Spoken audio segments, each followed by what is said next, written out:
Magandang araw sa inyong lahat. Ako nga pala si Jiro, nangangarap maging mayaman. 17 anyos pa lamang.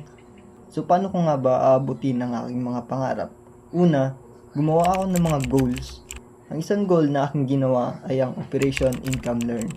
So brinig ko ang Operation Income Learn na to na patungkol sa pag-aaral sa mga income at skill set na pwede kong gamitin sa hinaharap. Ito ang skills na pwedeng magbigay sa akin ng higher income source gamit ang freelancing or online job. So, first na ginawa ko dito, prinig ko muna siya. Paano ko nga ba ito magagawa? Unang ginawa ko, kung humanap ako ng isang part-time job na pwede sa akin makapagbigay ng source of income para mabili ko yung mga gadget na kailangan kong gamitin para sa aking freelancing.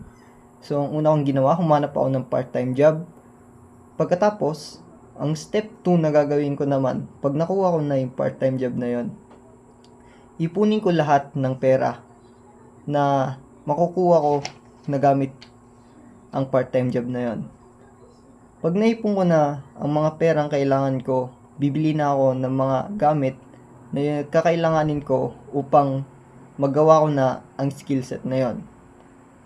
Pangatlo, kapag nakuha ko na ang income na aking nais at nabili ko na lahat ng mga kailangan kong gadget sa paggawa ng skills at pag-aaral neto, ititigil ko na ang aking part-time job at magpo-focus na ako sa pagde-develop ng skill. Paghahanap ng isang skill, valuable skill na magbibigay sa akin ng high income.